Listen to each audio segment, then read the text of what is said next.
Bonjour à tous. Dans le cadre de ce dernier chapitre intitulé La naissance du monothéisme juif dans un monde polythéiste du thème numéro 2, j'ai décidé de réaliser avec vous une nouvelle manière de travailler. Nous allons poursuivre les leçons et les activités, mais je vais rajouter à chaque leçon une vidéo de quelques minutes pour vous présenter le PowerPoint que nous aurions eu et que vous auriez eu si nous avions été en classe, et surtout corriger les activités comme les questions que vous aviez à faire sur le C'est pas sorcier. Donc, ce chapitre numéro 3 qui termine le thème numéro 2 après l'étude des cités grecques et de la fondation des Romains et de la ville de Rome, s'intitule La naissance du monothéisme juif dans un monde polythéiste. Je vous rappelle que polythéiste veut dire quelqu'un qui croit en plusieurs dieux, alors que monothéiste veut dire quelqu'un qui croit en un seul dieu. Donc nous allons étudier finalement comment est-ce que le peuple juif a créé une religion monothéiste dans un espace, dans une histoire où tous les peuples de l'époque étaient polythéistes. Vous deviez dans un premier temps écrire l'introduction, qui vous présentait donc les Hébreux, petits peuples du Proche-Orient, qui ont été les premiers à croire en un seul Dieu. Ils vont durablement transformer l'histoire religieuse de l'humanité en devenant monothéistes et en créant le judaïsme, qui est la religion des Hébreux et des Juifs, puisque Hébreu et Juif veut dire la même chose. Le terme d'hébreu est le terme que l'on va utiliser au départ, alors que le terme de juif est le terme que l'on utilisera après la conquête romaine. Et effectivement, cette religion juive est une religion qui existe toujours aujourd'hui, ce qui veut dire qu'elle a eu une importance énorme, puisqu'elle a continué à vivre entre, on va dire, les environs de moins 2000 jusqu'à aujourd'hui. Donc dans ce cadre, vous deviez écrire la problématique, quand et dans quelles circonstances a lieu la naissance du monothéisme juif dans un monde polythéiste. Et dans un premier temps, vous deviez écrire donc le grand 1 et le petit a, s'affirmer dans un monde polythéiste le contexte d'écriture de la Bible hébraïque. Donc nous allons étudier finalement dans quelle géographie, dans quelle histoire est-ce que la Bible va être écrite.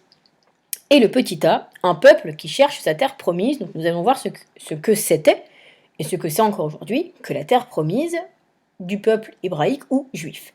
Vous devez noter, à la fin de la correction des questions, les deux définitions que vous avez ici. Donc la définition d'hébreu et la définition de juif. Donc le terme d'hébreu, c'est la population ayant vécu dans le royaume de Juda ou d'Israël aux alentours du Xe siècle avant Jésus-Christ. Et le terme de juif, c'est le nom donné aux Hébreux lors de l'organisation du peuple autour de la religion et après la conquête romaine. Donc ce qui veut dire que hébreu et juif, ce sont des termes semblables, sauf que le terme de juif est un terme qui ne sera utilisé, et notamment qu'après la conquête romaine, puisque les Romains vont constamment parler de juifs et non d'hébreux, mais finalement ce terme parle bien de la population hébraïque. Donc vous deviez commencer par les questions, qui étaient au nombre de 12, sur le C'est pas sorcier, donc les voici, et vous deviez également répondre à ces deux questions qui vous demandaient si Abraham avait-il vraiment existé, et si la présence des Hébreux en Égypte et le passage de la mer Rouge par les Hébreux et Moïse avaient-ils été prouvés par les historiens et les archéologues. Donc dans un premier temps, je vais vous demander comment s'appelait la religion des Juifs. Donc c'est ce qu'on appelle le judaïsme, d'où le nom de juif, et je vais vous demander surtout où se déroulait cette histoire. Donc cette carte, logiquement, ne vous est pas inconnue, puisqu'il y a des éléments que nous avons déjà étudiés dans les chapitres précédents, notamment la Mésopotamie et le croissant fertile, qui sont ces zones sur lesquelles les premières civilisations sont apparues, et notamment les premières villes comme la ville d'Our, qui n'est pas censée vous être inconnue, et la civilisation égyptienne, avec son pharaon à sa tête. Donc les Hébreux ont vécu et sont apparus, d'après la Bible, aux alentours de moins 3000, dans ce qu'on appelle le désert du Proche-Orient ou le désert d'Arabie. D'après les historiens et les archéologues, ils sont quelques milliers. Donc c'est un peuple qui vit aux côtés d'autres peuples, comme le peuple des Égyptiens ou plus tard des Babyloniens. Ce peuple va très rapidement avoir un guide qui va être choisi par Dieu, qui va être Abraham. Alors Abraham, c'était votre seconde activité avec les textes. On ne sait pas s'il a existé, puisque les archéologues et les historiens n'ont aucune trace finalement d'Abraham.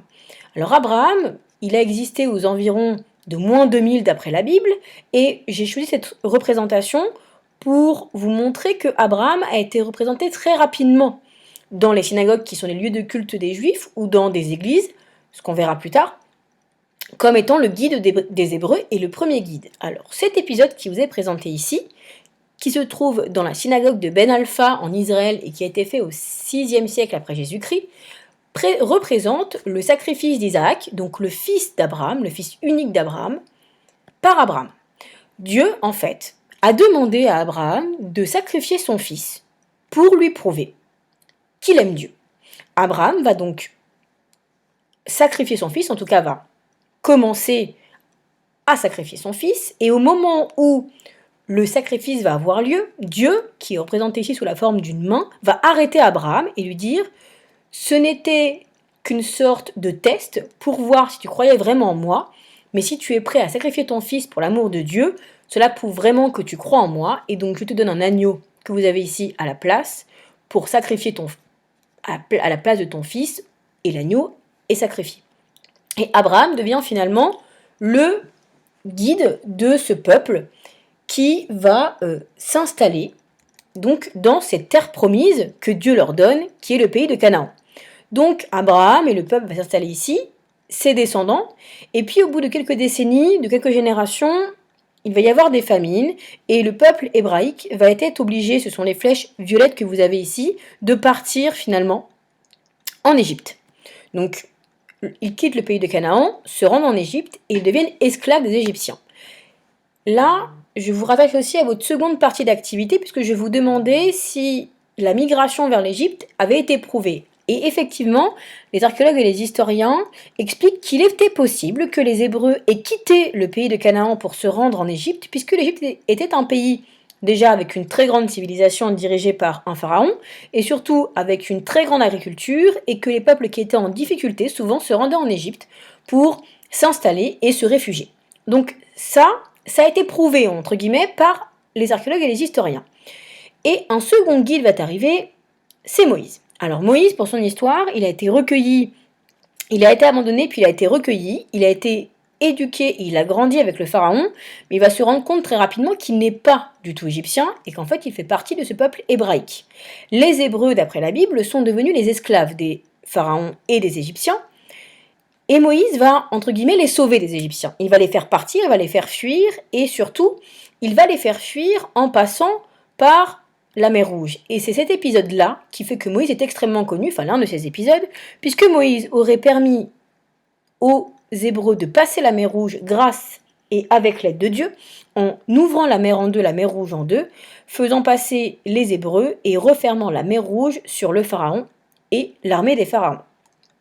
C'est là que le mythe perdure, puisque les archéologues et les historiens disent que les Égyptiens étaient un peuple qui écrivait tout, une civilisation de l'écrit. Nous l'avons vu avec les tablettes, les hiéroglyphes, ils écrivaient tout. Et il n'y a aucune trace d'un peuple hébreu qui a fui l'Égypte, d'un pharaon qui est mort noyé dans la mer Rouge avec toute son armée, et on n'a aucune trace non plus de Moïse. Donc ce que les archéologues ont pu prouver, c'est qu'effectivement les Hébreux ont pu vivre en Égypte et ont pu se réfugier. Par contre, il n'y a aucune trace de Moïse et aucune trace de cet épisode dans lequel il s'est rendu à la mer Rouge, qu'il a ouvert la mer Rouge en deux et qu'il l'a refermée sur le pharaon et sur son armée. Moïse va recevoir de Yahvé, qui est le Dieu, ce qu'on appelle les tables de la loi, qui sont les 10 commandements qui vont former la loi juive appelée Torah, qui sont en fait la base de la religion juive. Donc, et surtout le premier commandement, tu n'auras pas d'autre Dieu face à moi, qui marque le début du monothéisme. Les Hébreux n'ont le droit d'avoir qu'un seul Dieu. Autre différence avec les polythéistes, tu ne te feras pas d'idole. Je vous rappelle, et nous l'avons vu, que les Grecs et les Romains ont des statues de leurs dieux, de Vénus, d'Athéna, nous les avons vus dans les temples. Ici, les Hébreux n'ont pas le droit de représenter Dieu sous aucun prétexte. Vous avez ensuite d'autres commandements que vous pouvez lire tranquillement à la maison. Tu ne commettras pas de meurtre, tu honoreras ton père et ta mère, tu ne commettras pas de rapt, donc pas d'enlèvement, et ce sont les bases finalement de cette loi juive. Moïse et son peuple vont se déplacer, ils vont errer finalement pendant 40 ans le long du désert pour retourner dans la terre promise, et pour tenir et pour maintenir ces tables de la loi, ils vont créer ce qu'on appelle l'arche d'alliance, dans lequel on trouvait, puisque cette arche d'alliance n'existe plus aujourd'hui, ces tables de la loi, qui étaient le trésor des Hébreux. Ils vont donc arriver au pays de Canaan, ils vont conquérir, notamment Josué va conquérir le pays de Canaan, puisque d'autres peuples, en attendant, se sont installés dans le pays de Canaan.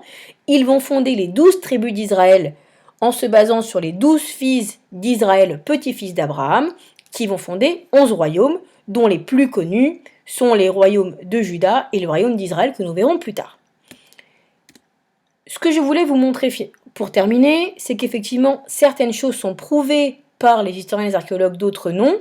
Alors je vous ai dit, Abraham, Moïse sont des personnages mythiques, on ne sait pas s'ils ont existé. Par contre, nous savons qu'Israël a vraiment existé, notamment grâce à une stèle appelée stèle dite d'Israël ou stèle de Meremta, d'où le nom de son pharaon qui a fait faire cette stèle, qui parle d'une victoire en pays de Canaan sur le royaume d'Israël. Ce qui veut dire que le royaume d'Israël existe bien, comme le dit la Bible, aux alentours du XIIIe siècle, XIIe siècle avant Jésus-Christ. Donc il y a des choses prouvées, que les Hébreux se soient déplacés en Égypte après une famine, que le royaume d'Israël ait été fondé par un peuple, peut-être les Hébreux, ou un autre peuple. Par contre, d'autres choses ne sont pas prouvées par les historiens et les archéologues, comme par exemple l'existence de Moïse, d'Abraham, ou encore le passage de la mer Rouge. Maintenant, il vous reste à écrire donc la trace écrite de cette partie du cours. Donc, le peuple hébreu quitte la Mésopotamie avec à sa tête Abraham pour trouver sa terre promise ou pays de Canaan vers 2000 avant Jésus-Christ. Arrivé au pays de Canaan, le peuple se rendit en Égypte après une période de famine. Devenu esclave des Égyptiens, Moïse libère le peuple en ouvrant la mer Rouge et en la refermant sur les Égyptiens. Il reçoit les tables de la loi qui vont former la Torah ou loi juive, donc c'est une définition à écrire en rouge, et le peuple erre pendant 40 ans dans le désert avant d'arriver au pays de Canaan et de fonder les 11 royaumes.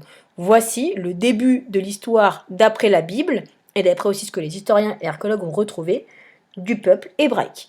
Je vous laisse maintenant noter le petit b, un espace convoité par d'autres peuples, et je vous donnerai donc la suite de ce cours à la prochaine vidéo. Merci de m'avoir écouté.